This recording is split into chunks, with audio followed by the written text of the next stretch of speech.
The waste disposal chute made a horrible grinding noise that echoed through the empty corridor. Leonard Harris pulled his jacket tighter and checked his work tablet again. Third malfunction this week, and he was the only maintenance worker on duty for the entire night shift. Frostpoint Station never had enough people to keep things running properly, but that was life on an ice moon nobody cared about. He grabbed his toolkit and headed toward the exterior airlock. The mining station sat on Callisto 7, a frozen rock where temperatures dropped low enough to turn metal brittle. Most of the crew stayed in the warm sections, but maintenance workers like Leonard went wherever the breakdowns happened. The airlock hissed open and bitter cold slammed into him despite his thermal suit. His breath formed clouds inside his helmet as he climbed down the metal ladder toward the disposal system. Ice crystals had formed on every surface, making each step dangerous. One slip, and he would fall 30 meters on a frozen ground. His scanner beeped. Something was wrong with the readings. The thermal detector showed a heat signature in the waste chute, which made no sense. Nothing living could survive out here, and all the disposed materials should be frozen solid by now. Leonard reached the chute access panel and forced it open with a crowbar. Ice cracked and fell away. He aimed his flashlight inside and froze that a small creature lay curled in the corner, barely moving. It was no bigger than a cat, with scales that looked like crystal or glass. Tiny wings were folded against its body, and a weak glow came from somewhere inside it. The creature shivered, and Leonard realized it was dying, that he knew what it was. Everyone in the galaxy knew about dragons, even if most humans had never seen one. They were powerful, ancient, and they ruled an empire that spanned dozens of star systems. They definitely did not belong in garbage chutes on forgotten mining stations. Leonard should have called his supervisor immediately. This was way above his security clearance. Dragons meant politics, regulations, and paperwork that could take months. But the creature made a small sound, like a kitten crying, and its glow dimmed even more till he made his decision in seconds. Leonard reached in carefully and scooped the tiny dragon into his arms. It was freezing cold, much colder than it should be. He tucked it inside his jacket against his chest and sealed his thermal suit around it. The creature stirred weakly but did not resist. Getting back to his quarters without being seen took careful timing. Leonard knew the security camera schedules by heart after 5 years on the station. He slipped through maintenance corridors, avoiding the main halls where other crew members might spot him. His room was small and plain, just a bed, desk, and storage locker. He laid the dragon on his bed and wrapped it in every blanket he owned. The creature was still shivering, its scales dull and lifeless. Leonard cranked up the room temperature as high as it would go and pulled out his space heater, positioning it near the bed. He spent the next hour searching the galactic database for information about dragon biology. Most of it was restricted or classified. Dragons guarded their secrets carefully, but he found a few public medical files meant for emergency responders. Dragons needed high temperatures to survive, much higher than human comfort levels. They also required specific minerals in their diet. Leonard raided the station kitchen for protein paste and checked the mineral content. It was not perfect, but it was close to what the database recommended. He mixed it with warm water and tried to feed the tiny dragon with a spoon a tea first. Nothing happened. The creature just lay there, barely breathing. Leonard talked to it softly, the way he used to talk to his sister's cat back on Earth.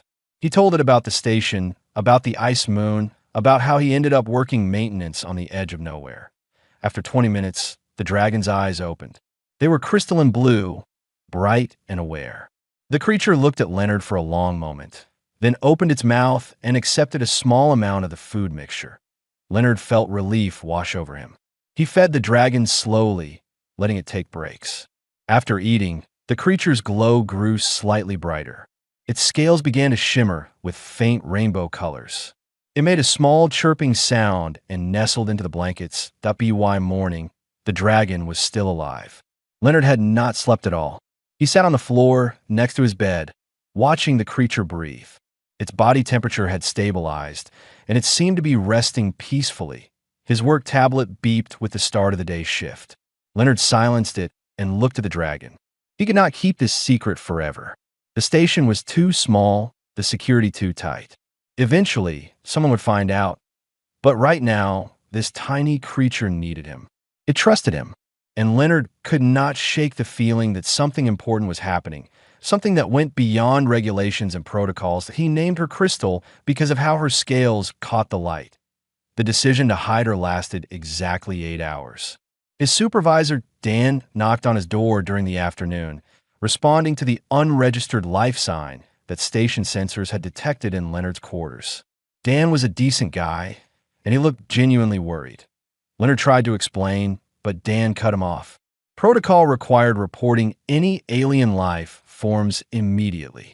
No exceptions. He gave Leonard 1 hour to bring Crystal to the command center voluntarily, or security would come get her. Leonard moved Crystal to an abandoned maintenance tunnel in the lower decks, a section of the station that had been closed for repairs 3 years ago. Nobody went down there anymore. He made her a nest from thermal blankets and brought her food and water. She watched him with those intelligent blue eyes, and Leonard wondered if she understood that he was trying to protect her. That evening, the station-wide alarm went off. Every screen in Frostpoint displayed the same emergency message. A Dragon Empire diplomatic vessel had entered the system and was approaching at high speed. They were demanding immediate permission to board the station. They were searching for something. Leonard's blood ran cold as he read the message again. The dragons had come looking for their lost hatchling, and when they found her, they would take her away. He looked at the security feed showing the lower decks, where Crystal slept peacefully in her hidden nest. Everything was about to change, and Leonard had no idea if he had made the right choice by saving her. 3 massive shapes descended from the diplomatic vessel onto Frostpoint Station's main docking bay. Leonard watched from the maintenance control room, hidden behind banks of monitors showing security feeds from across the facility. His hands shook as he gripped the edge of the console. The dragons were enormous. The largest one had dark gray scales that looked like polished stone and stood nearly 3 meters tall. His wings were folded tight against his back, and his eyes scanned the docking bay with cold precision.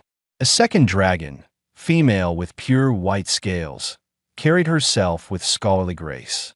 The third had copper-colored scales and wore armor that marked him as military. Station Commander Williams met them with his best diplomatic smile, but Leonard could see the sweat on his forehead even through the grainy security feed. Dragons rarely visited human outposts, and never without serious reason. The gray dragon spoke first.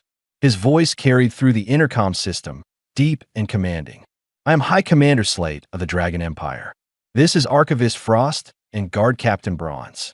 We are invoking Emergency Protocol 17 under galactic law. You will cooperate fully." Williams nodded quickly. "Of course, Commander. How can we assist you?" Slate's expression remained unchanged. 3 weeks ago, one of our transport vessels was attacked by pirates near this system. An emergency escape pod was jettisoned during the conflict. The pod contained a hatchling of royal blood. We have tracked its beacon to this area. Leonard felt his stomach drop. Royal blood. Crystal was not just any dragon. She was nobility. Archivist Frost stepped forward, her white scales shimmering under the station lights.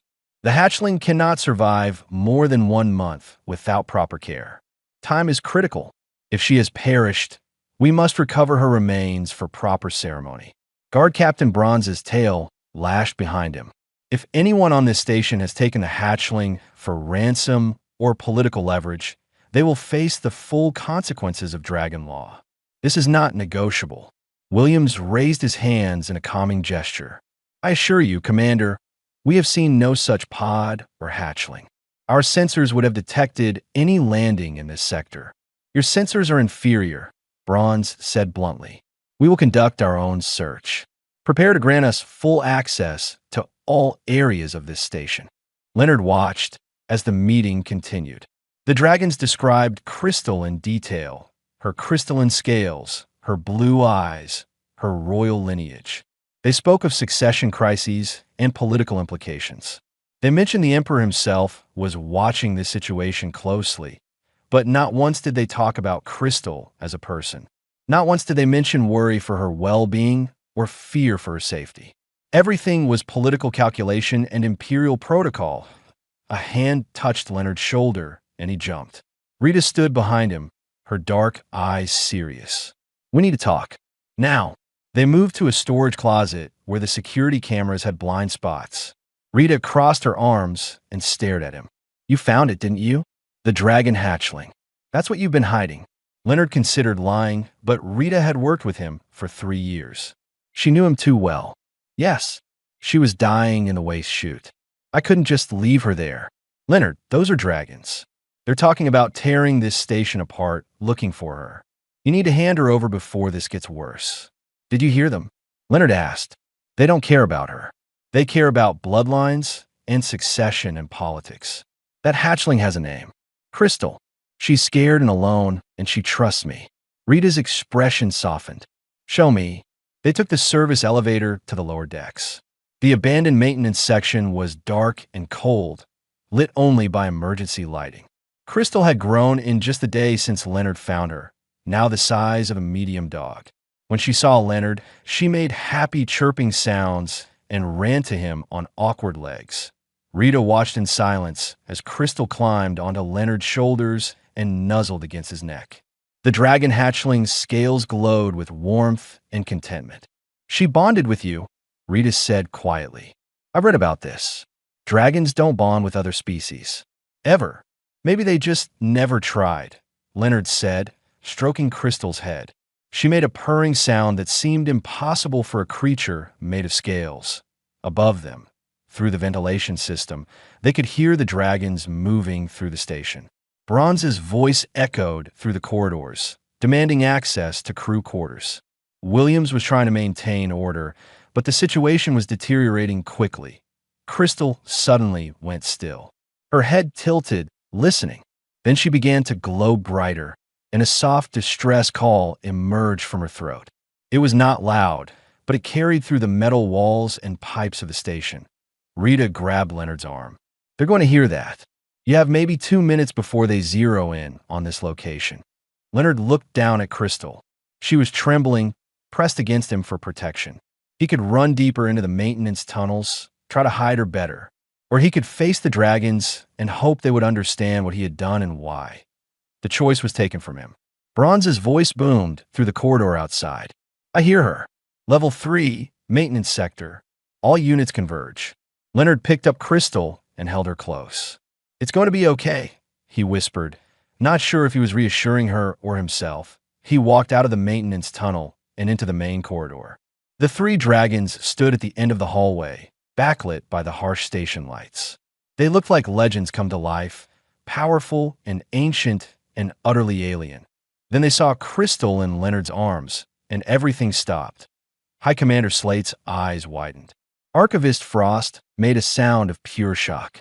Guard Captain Bronze took a step back, his military composure cracking, because Crystal was healthy. Alert. Her scales glowed with vibrant color. She looked at the 3 adult dragons and then deliberately hid her face against Leonard's chest, choosing the human over her own kind. Slate found his voice first. "What have you done to her?" The conference room felt too small with 3 adult dragons inside it. Leonard sat in a standard station chair, while Crystal remained perched on his lap, her tail wrapped around his wrist. Commander Williams stood in the corner, looking like he wanted to be anywhere else. Rita had been asked to leave, though Leonard knew she was watching through the security feeds. High Commander Slate paced back and forth, his massive form making the floor vibrate with each step. "Explain yourself, human. From the beginning. Leave nothing out." Leonard took a breath and told them everything.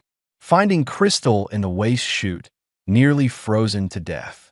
Bringing her to his quarters. Feeding her, keeping her warm, staying awake all night to make sure she survived.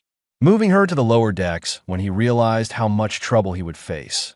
Archivist Frost listened with intense focus, occasionally making notes on a device that looked like Crystal but functioned like a tablet.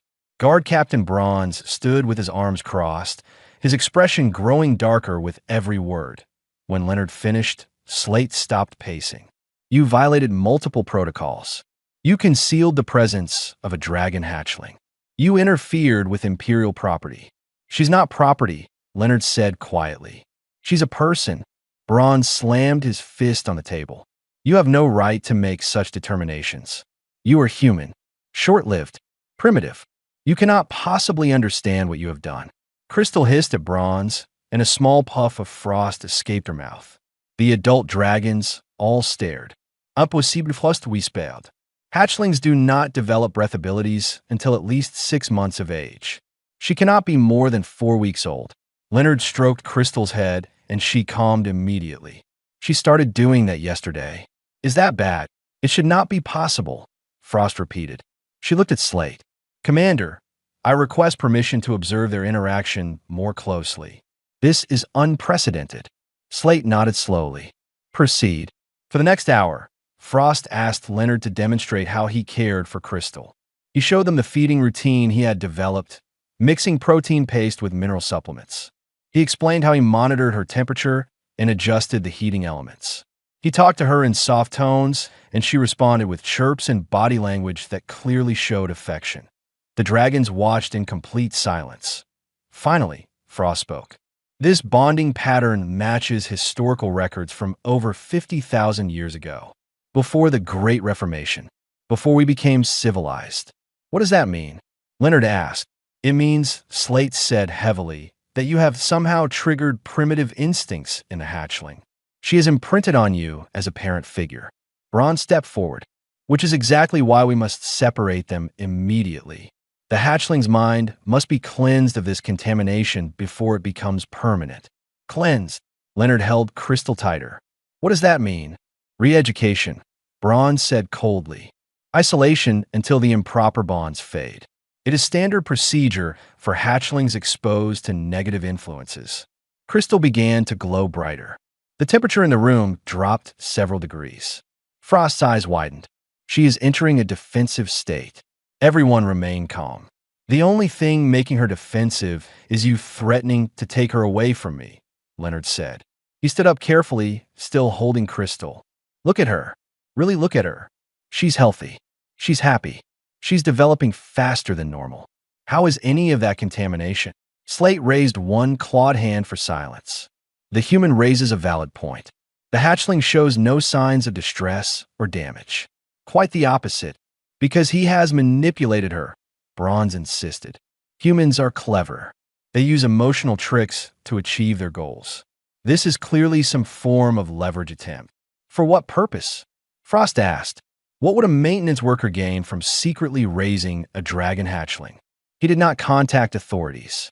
He did not demand payment. He simply cared for her. Bronze had no answer for that. Slate made a decision. We will take both the hatchling and the human to the homeworld. The Imperial Council must see this situation firsthand. No, Bronze said. The human stays here. The hatchling goes with us. And if separation causes the hatchling distress? Frost asked. We have already seen her reaction to perceived threats. If she becomes unstable during transport, it could be dangerous. Slate looked at Leonard. You will accompany us to Eternal Frost. You will present your case before the Imperial Council.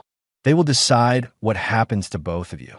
Leonard felt cold fear settle in his stomach. And if they decide against me, then you will be separated from the hatchling permanently, Slate said. And you will face consequences for your interference with Imperial matters. What kind of consequences? That is not my decision to make. Crystal made a small questioning sound and looked up at Leonard with her blue crystalline eyes. She did not understand what was happening, but she knew something was wrong. Leonard made his choice then. He would go with her. He would face whatever came, because the alternative was abandoning her, and he could not do that. When do we leave? He asked. Within the hour, Slate said. Gather your essential belongings. You may not return to this station for quite some time. Rita met Leonard at his quarters as he packed a small bag. She hugged him tightly. This is insane. You're going to the dragon homeworld because you saved a baby dragon. This is like something from a story. I know, Leonard said. But what else can I do? You could run. We could hide you both. Steal a ship. Leonard shook his head. Then I'd be a fugitive and Crystal would never be safe. At least this way, we have chance. Rita pulled back and looked at him seriously. You really care about her, don't you? Not because she's a dragon or royalty. Just because she's her. She was dying and scared, Leonard said simply. Someone had to help. The dragon vessel Eternal Winter was waiting in the docking bay. It was beautiful and terrifying, made of materials that looked like ice and crystal, but were stronger than any human metal. Leonard carried Crystal up the boarding ramp, aware that he was leaving everything familiar behind. The ship's interior was freezing cold and filled with dragons who stared at him with expressions ranging from curiosity to hostility. Frost showed him to small quarters that had been hastily modified for human habitation. As the ship prepared for departure, Leonard stood at a viewport and watched Frost Point Station grow smaller. Crystal curled against his chest, trusting and warm. "I hope I'm doing the right thing," he whispered. The stars blurred as the ship entered faster-than-light travel, carrying them toward the heart of an ancient empire and an uncertain future. Life aboard Eternal Winter followed rhythms completely alien to Leonard. The ship operated on a 20-hour cycle instead of 24, and every surface was cold enough to make his breath fog. Archivist Frost had arranged for heating elements in his quarters, but stepping into the corridors felt like walking into a freezer. Crystal adapted immediately. She grew larger each day, now the size of a Great Dane, and her scales had developed intricate patterns that caught light like prisms. She followed Leonard everywhere, and the Dragon crew members gave them both wide berth in the hallways. On the third day of travel, Frost invited Leonard to her study. The room was filled with crystal tablets and holographic displays showing dragon history. She gestured for him to sit, though the furniture was designed for creatures with tails and wings. "I have been researching the bonding phenomenon," Frost said without preamble. "It should not be possible. Dragon hatchlings are raised in communal facilities with environmental controls and educational programming. They do not form attachments to individuals."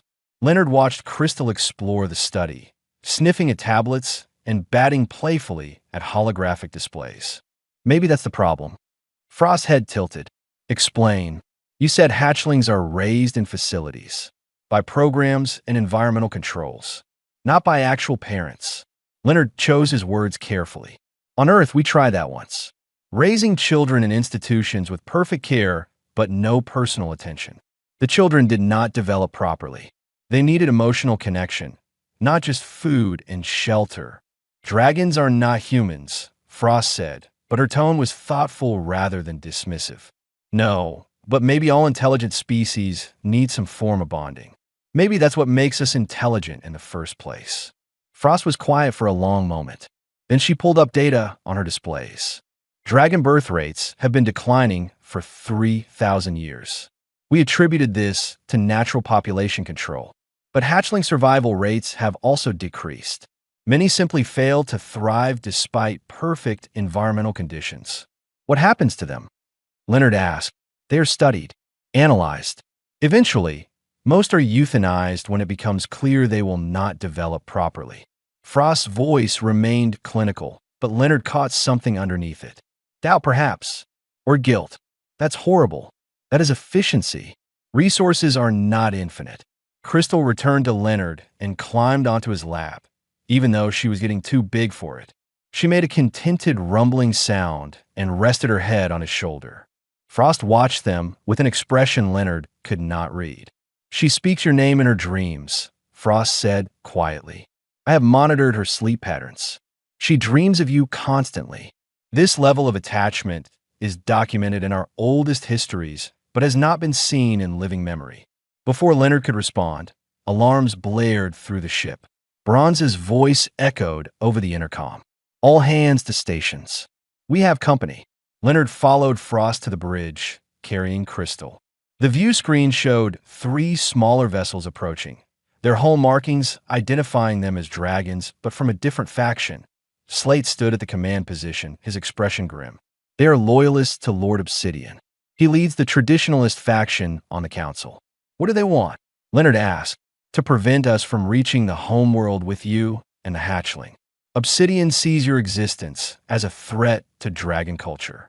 He has sent these ships to intercept us." Bronze turned from his weapons console. "Commander, they are hailing us. Put it through." A dragon with black scales and golden eyes appeared on the screen. "Hi, Commander Slate. You are ordered to hand over the human and the contaminated hatchling. They will be taken into custody for the good of the Empire." By whose authority? Slate demanded. Lord Obsidian speaks with the authority of tradition and purity. That human has corrupted a royal hatchling. The damage must be contained. Crystal hissed at the screen and pressed closer to Leonard. He could feel her trembling. The Slate's voice was cold as ice. I answer to the Empress, not to council members who overstep their bounds. Stand down or face the consequences. You would fight your own kind to protect a human. The Black Dragon sounded genuinely shocked. I would fight anyone who threatens my mission. The Empress herself ordered me to bring both the hatchling and her guardian to the homeworld. I will not fail in this duty. The transmission cut off. Moments later, the three ships opened fire. Eternal Winter's shields absorbed the first impacts, but the ship rocked hard enough to throw Leonard off his feet. He wrapped himself around Crystal, protecting her with his body. Dragons ran to combat stations with military precision. Return fire, Slate ordered. Disable their engines, but avoid fatal damage. They are still our people. The battle lasted 10 minutes that felt like hours. Leonard had never been in combat before, and the sound were terrifying. Crystal whimpered against him, her glow flickering with fear. He talked to her constantly, telling her everything would be okay, even though he had no idea if that was true. Finally, Bronze reported 2 vessels disabled. The third is retreating. Let it go, Slate said. We need to reach the homeworld quickly. Obsidian will have more forces waiting.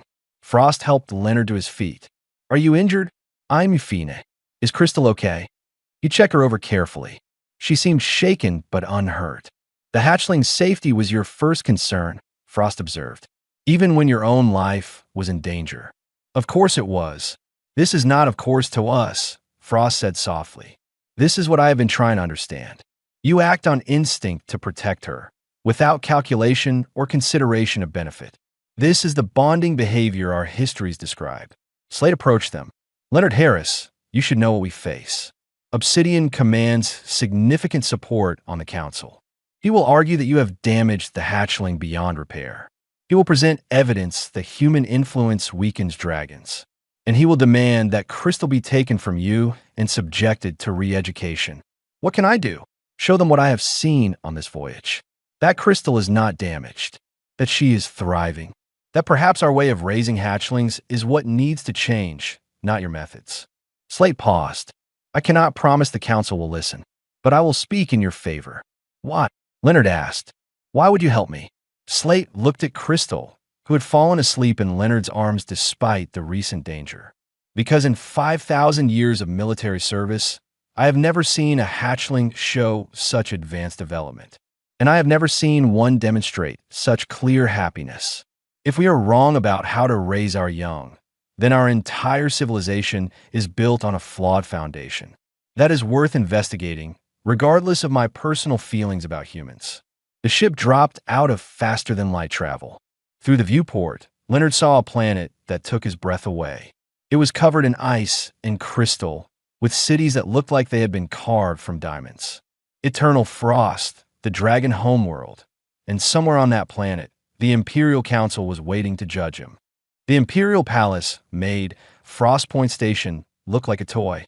It rose from a frozen landscape like a mountain of diamond and ice, with towers that pierced the clouds.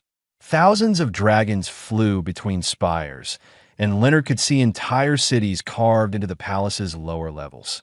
Guards escorted him and Crystal through corridors so vast that his footsteps echoed for seconds. Dragons stopped to stare as they passed. Some looked curious. Others looked hostile. All of them seemed shocked to see a human walking freely in their most sacred place. The council chamber was circular and enormous, with 7 thrones arranged in a semicircle. Each throne was carved from a different type of crystal and held a dragon whose scales matched the stone. These were the rulers of the Dragon Empire, ancient and powerful beyond Leonard's understanding. The center throne held Empress Diamond. Her scales were pure white, almost transparent, and her eyes were clouded with age. Frost had told Leonard she was over 20,000 years old. She turned her head toward them as they entered, and Leonard realized she was blind but somehow still saw everything. Approach, Her voice resonated through the chamber like music through crystal. Leonard walked forward with Crystal at his side. Hundreds of dragons filled the observation galleries above, all watching in silence. He had never felt so small. Lord Obsidian sat on the black crystal throne to the Empress's left, his golden eyes fixed on Leonard with open contempt. "Your Majesty, this hearing is a waste of time. The human should be imprisoned for theft and corruption of imperial property. The hatchling should be placed in isolation immediately. The human has a name," Slate said from where he stood with Frost and Bronze. "Leonard Harris. And he saved the hatchling's life. By interfering with natural selection," Obsidian countered. "If the hatchling was meant to survive, she would have done so without primitive mammalian intervention." Another council member spoke, this one with scales like polished granite. "Lord Granite, council member for scholarship. I would hear the human's account before rendering judgment." Leonard swallowed hard.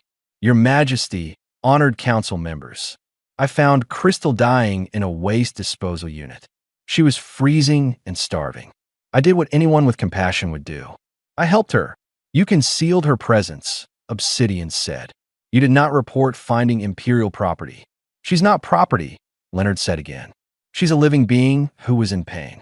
I don't care if she's royalty or what political implications there are. She needed help and I gave it." A murmur ran through the observation galleries. Dragons did not speak to council members this way. Empress Diamond raised one clawed hand for silence. "Show us this bond you claim to have formed." Leonard knelt down next to Crystal. She had grown nervous in this vast chamber full of strange dragons, pressing close to his side. He stroked her head gently and spoke to her in soft tones, telling her she was safe, that he was here. Crystal's glow brightened. She made happy chirping sounds and nuzzled against him. Then she did something that made every dragon in the chamber go still. She sang that it was a simple melody, just a few notes, but it was clear and pure. Dragons did not sing. Their histories mentioned singing from ancient times, but the practice had been abandoned millennia ago as primitive and emotional. Crystal was singing a lullaby Leonard had hummed to her during their journey. "Impossible," Obsidian whispered. Frost stepped forward.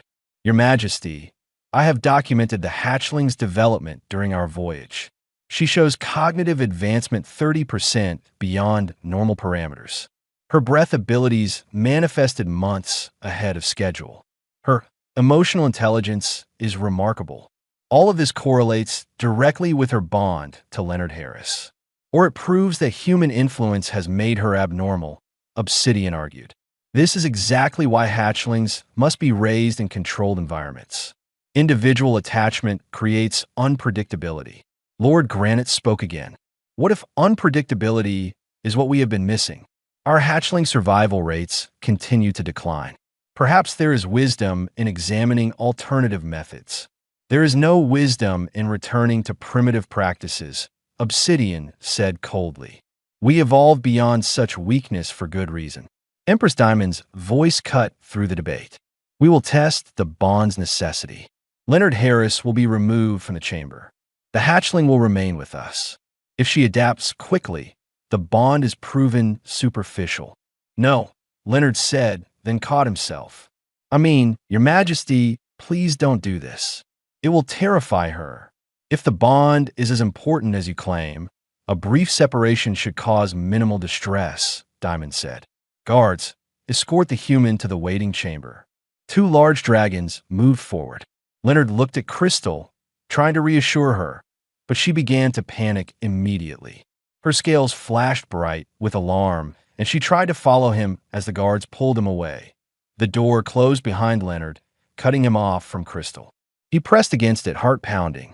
Through the thick crystal, he could hear her distress calls getting louder. Inside the chamber, Crystal's glow intensified to painful brightness. The temperature plummeted. Frost spread across the floor in expanding patterns. Crystal's calls became desperate, echoing telepathically through every dragon mind in the palace. 5 minutes in, young dragons in the nursery levels began to cry in response. 10 minutes in, the frost had spread to the observation galleries, and several dragons had to evacuate due to the cold. 15 minutes in, Crystal entered a full defensive state. ice forming in sharp spikes around her. The door burst open and Leonard ran through. Crystal! She flew to him, moving faster than she ever had before, and wrapped herself around him. Her distress calls cut off immediately. The temperature began to normalize. Her glow softened to its usual gentle radiance. The entire council chamber was silent. Empress Diamond spoke, her ancient voice thoughtful. The bond is real. The bond is powerful. And the bond is something we have not seen in our civilization for thousands of generations. She looked at Obsidian. You claim this is weakness. I see a hatchling who survived against impossible odds because one being cared enough to help her. Then she looked at Leonard. You have created a situation unprecedented in modern dragon history. The council must deliberate on what this means for our empire. You will remain in the palace as our guest until we reach a decision. What kind of decision? Leonard asked, still holding Crystal close. Whether your methods represent a threat to our way of life, Diamond said, or whether our way of life has been missing something crucial all along. The palace guest quarters were beautiful and isolating. Leonard spent 2 days waiting for the council's decision, allowed to walk certain corridors but always watched by guards. Dragons approach him constantly now, some hostile, others curious. A few asked quiet questions about how he cared for Crystal. On the third night, Lord Granite visited. The scholarly dragon settled his bulk carefully on the reinforced furniture and studied Leonard with thoughtful eyes. I have been reviewing historical records, Granite said. 20,000 years ago, dragons raised hatchlings in family groups. Parents sang to their young. Hatchlings bonded with specific adults. Our civilization was smaller then, but our population was stable and growing. What changed? Leonard asked. Efficiency. We centralized hatchling care, standardized education, removed emotional variables. Within 1,000 years, we built an empire spanning 40 star systems. Granite paused, but our birth rates began to decline. Slowly at first, then faster. Now we produce fewer hatchlings each generation, and fewer survive to adulthood. You're dying out, Leonard said quietly. Slowly, over millennia. But yes. Granite looked at Crystal, who was sleeping peacefully against Leonard's side. That hatchling should not be thriving. By our standards, everything about her development is wrong. Yet she is healthier and more advanced than any hatchling raised in our facilities. Because she knows she's loved, Leonard said. It's not complicated. She feels safe and cared for, so she can focus on growing instead of just surviving. Simple wisdom, Granite said. But we have forgotten how to see simple truths. I wanted you to know, Leonard Harris, that I will argue for your methods before the council, as will High Commander Slate and Archivist Frost. We may not prevail against Obsidian's faction, but we will try. After Granite left, Leonard held Crystal and wondered what would happen if the council ruled against them. Would they separate them by force? Would Crystal survive it? Would he? The summons came the next morning. The council had reached their decision. The chamber was even more crowded than before. Dragons packed the observation galleries, and Leonard could feel the tension in the air. This was about more than just him and Crystal now. This was about the future of their entire civilization. Empress Diamond waited until complete silence fell. Then she spoke. We have debated for 3 days. We have examined evidence. We have confronted difficult truths about our own culture. Her blind eyes seemed to look directly at Leonard. Leonard Harris, you have shown us something we thought we had outgrown. Emotional bonding between individuals. Personal care over institutional efficiency. The choice to value one life simply because it deserves to be valued. Obsidian shifted on his throne but remained silent.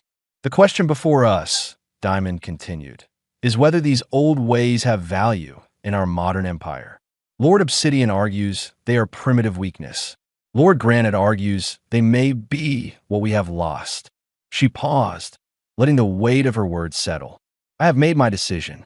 Leonard Harris will not be punished. Crystal will not be taken from him. Instead, we will establish a new program.